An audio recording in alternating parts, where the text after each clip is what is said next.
Good morning. We're here with our friend Don Nance. Don Nance is one of our newest Arizona drag racing legends. Don's been one of those guys that have been around forever. I've known him for a long time.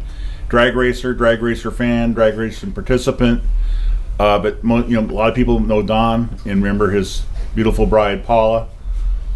Who this year we're both excited. We're nominated in the Arizona Drag Racers Hall of Fame. Very deserving for the both of them because they've been a staple for Arizona drag racing for as long as I can remember. So welcome. Thank you. We're glad you're here. So where are you from? Where were you born? Born in Phoenix, Arizona, 1944. A native. Yep. My dad was born here too. Wow. Second generation. Yep. You grew up right. You born during at the end of the war. Mm-hmm. So post-war, saw a lot of changes in Phoenix. Saw a lot of changes of things going on. Proud of our parents that were they were the part of the greatest generation, and Mm-hmm. everybody did something, and participated in part of what helped make our nation great. So Right. thank you to your family for their service, and we appreciate it. So. Where'd you grow up? What area did you grow up in? Where'd you go to school? Basically 24th Street in Indian School. Went to Loma Linda Grade School, and then Camelback High School, and then 2 years at Phoenix College, and then I went to work. So you went to Camelback High School. So in those days, were there any other guys with cars that drag racers that became drag There were racers? quite a few. Can you name a few that you can remember? No. What year did you graduate? 1963. Okay. I know we did have a guy that came over to Camelback all the time in a converted Lincoln that was called the Lavender Lush, a beautiful custom car. So And that was one of my first loves. So, what caught your attention in the cars beyond just passive? What made you realize you wanted to go fast? well, I had neighbors. Had one neighbor had an Austin Healey, and he used to take me out for rides in that before I was even in high school. And then had another neighbor that I helped him put a small block Chevy in his Jeep. And then a neighbor across the street that was a mechanic, and he always had cars that he was working on. So you'd hang out. Yeah. How old were you about that time? About 14. 14. Yeah. So you went to school, Yeah. high school. So what was your first car? Do you remember? Well, I bought Of course you I bought a 39 Pontiac two-door sedan for $25. And I was only 15, and it was wrecked. So by the time I got it fixed and could drive it, I was 16, and I didn't want it anymore. So I sold it and got a 50 Olds two-door hardtop, and it had a 57 Olds J2 engine in it. And so that was my first experience at going pretty fast. That was your original hot rod. Yeah. So what did you do for your need for speed? What was your first time going out the drags? First time I went was 1958 with my neighbor that had the Austin Healey. He got out of the military and bought a new 58 Impala. It had a 348 tri-power 4-speed, and he says, "Don, you want to go to the drags?" I said, well, yeah. I hadn't been, so we went out to Mel's, and he won a trophy. So Mel Larson's, which would be Phoenix Dragway, Right. Speed World, Yeah. many names over the years. So. Right. But that was your first time going out there, and it was 58? Yeah. Actually, it was not Mel's. It was a nearby track. But it was just out in that general area. Right. It was one of the old Air Force emergency landing strips. You remember any cars out there that you said made you want to go, I've got to do this? I know there were dragsters there, and I was looking at them and didn't know what I was looking at, but I loved it. So when did you go to the drags for the first time to drive a car? First time I raced my car was 1963, and I graduated, took my 53 Chevy Bel Air convertible out to Mel's with Paula, and won a trophy. That was probably the best trophy you remember. Still have it. Yeah. How did you meet Paula?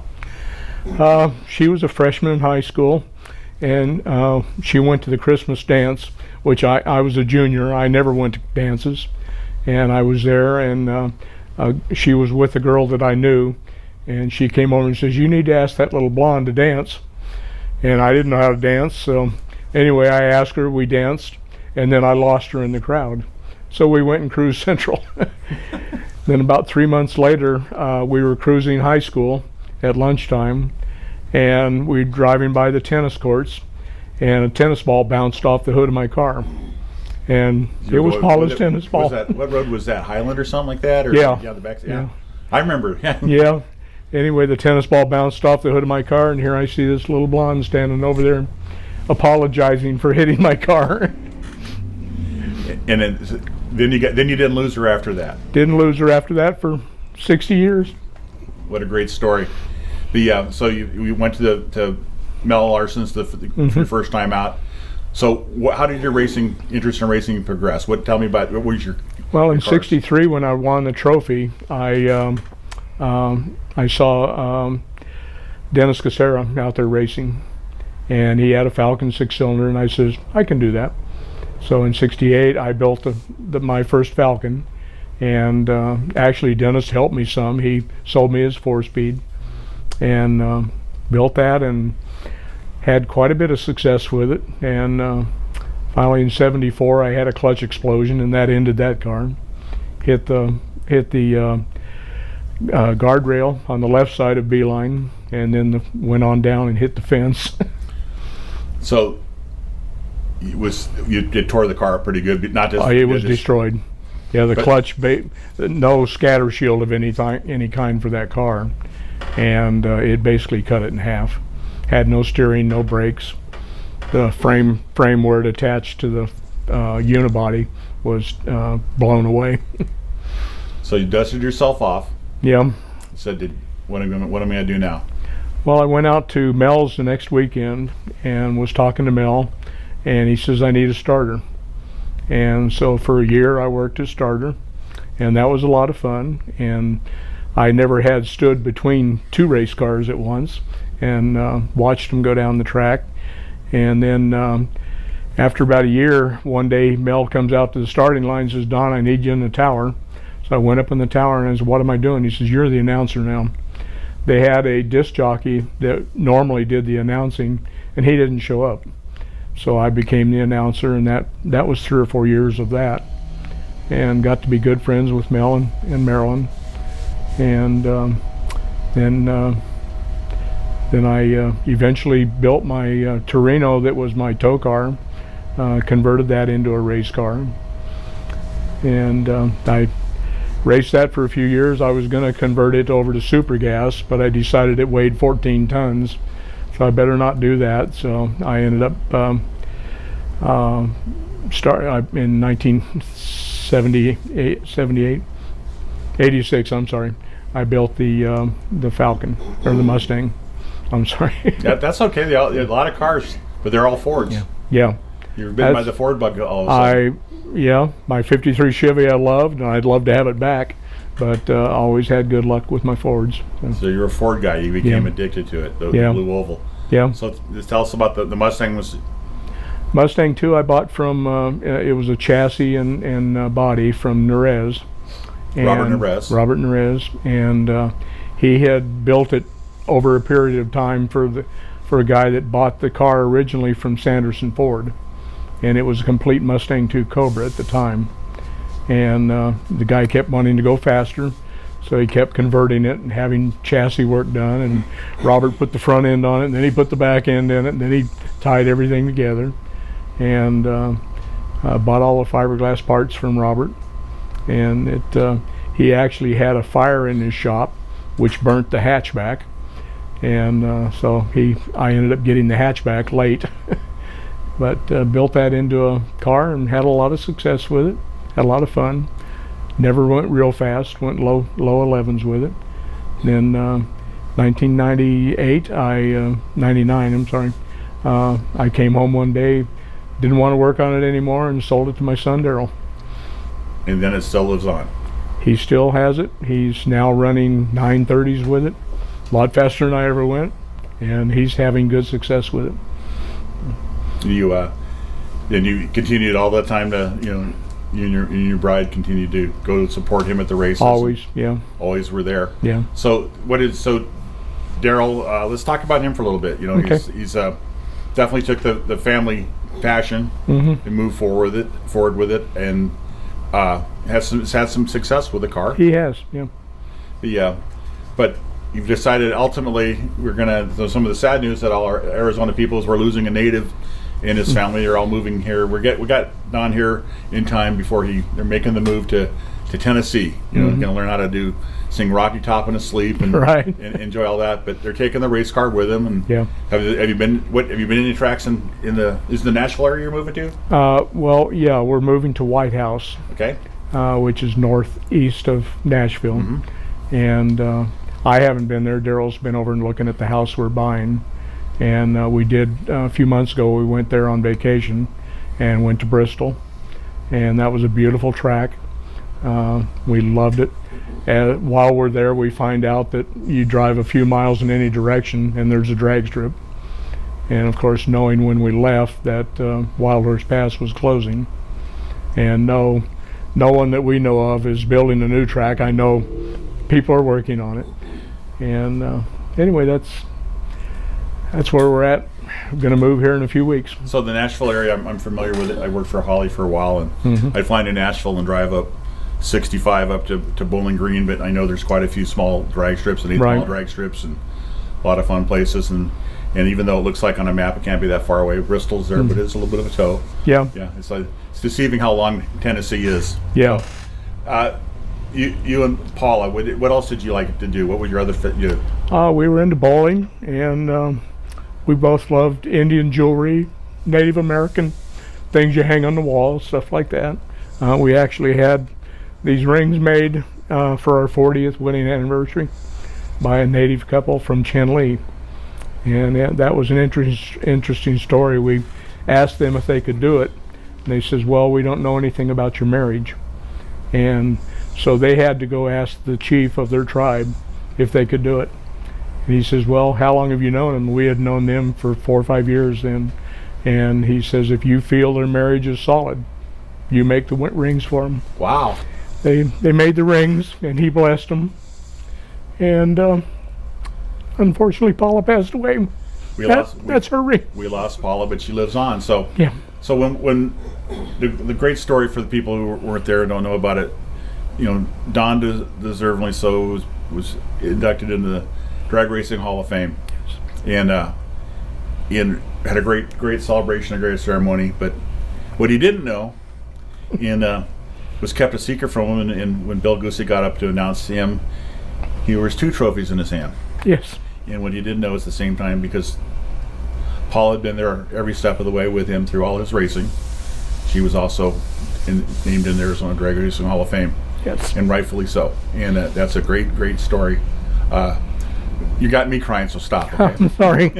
No, but it's heartfelt. Yeah. When you were racing, you had to have cars and racers you liked. Who are your favorite racers over the years? Well, Dennis Casero was a good friend. He helped me with my first car. Here he was going to be my main competitor, both having Falcon 6 cylinders. And he sold me his 4-speed, but what I didn't know was he converted his car to automatic, so we weren't in the same class. He was sneaky that way. And the Watleys, the Hudspeths, so many fast cars. Something I thought of the other day, that people like the Watleys used to complain that their track was no good at Mel Larson's, but every run those cars made down the track, they were pulling the wheels 2 feet off the ground. So the track was there. They just normal racers complaining. When you had the opportunity to work at the track, did you hear the stories? I mean, racers were never happy the way you started them, or there's always the same person, but you learn from it. Did you learn by watching cars on the starting line to how maybe what did you use when you were racing yourself? Did you? Yeah. I learned where to line up on the starting line and stuff like that. How to look at the track and decide where to line up. And my cars never were that fast, so I didn't really have a hookup problem. So we had great people that have preceded us, but people like Clyde Edwards and Lester Goff and all those people, and they were a lot of fun to watch. Those are some of the great names from Mel Larson's Speed World back in the day. Right. Tell me about your early days to racing at Beeline. What was that like? Was that after working at Mel's, Beeline comes along? Talk about that. Well, it was the modern track. Had all the modern conveniences, and Everyone loved it. They had the national events, which Mel only had one, and then of course it was taken away and moved to Beeline, and it was a shorter drive for us to get there in tow, and I enjoyed racing there. It was a lot of fun. You saw probably more of the bigger names through Right. there. Yeah. Garland, we'd see, besides Garland's, we'd see. Well, we had so many. I met Larry Steiniger and Al Eschenbaugh in 1962. A high school friend took me over to their house, and was blown away by their car. And I always made sure I saw them at the races if they were there, and talked to them.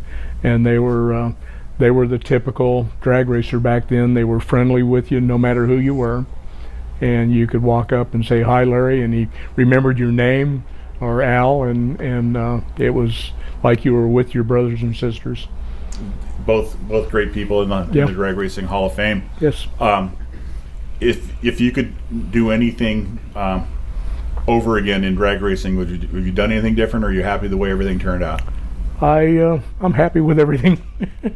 That's a great attitude to have. Yeah. Beeline Dragway. Then you got to race a little bit. We lost Beeline in the early '80s, and then we kind of were neutral. But we had one drag strip, and Mel's was always there, beating Dragway, old reliable. Yeah. And then they built Firebird Raceway, which is now Wild Horse Pass. Right. What was your first impressions of that? It was the very modern track, and had everything that a modern track should have. And it was wide, it was smooth, and had the big tower. And I went out there feeling like I was a professional racer. Did you race out there often? If it was open, I was racing. I mean, as long as I had cars, I was always at the track. Well, so now you've graduated from the early days of racing and your drag racing career, and with your son, and you're getting ready to move to Tennessee. You're going to still be his crew chief? As much as I can. Okay. Yeah. I don't do too much at the races anymore with my health, but I'm always there to support him. Well, you still have your great smile, and you kept that through the years. Life's too short to not smile. Okay, we're gonna miss you here in Arizona, and we hope to. The great thing about Facebook, Don's on Facebook. Yeah. And follow his antics and his trials and tribulations. Yeah. But we're very excited about the move with you and the family. Mm-hmm. And I love the area that you're going to. I know that a lot of people have been there, but if you're a drag racer, you don't have far to go to find a race. Right. And hopefully that we're gonna here in the Phoenix area that you'll look in the Facebook, or you'll look in the newspaper, you'll go, dang, it's still open, or this is still going on. But that's okay. You're making a great move. Yeah. Don, we're going to miss you. Anything else that you want that's on your mind, that the people you've known that you want to say thank to, or? Thanks to you, Bill Gusick. You guys have been good friends for so many years. Well, thank you for that. But you're a great guy, and we want people to know who you are. And Thank you. We hope, hopefully, somehow, some way, that you'll find a way to come back and make some of our drag race reunions. Well, I will be there. Okay, we certainly hope so. Congratulations again on the Drag Racing Hall of Fame for you and Paula. Mm-hmm. Congratulations on such a great life and following your passion. And congratulations on being our newest Arizona drag racing legend. Thank you for being here. Thank you very much. God bless drag racing.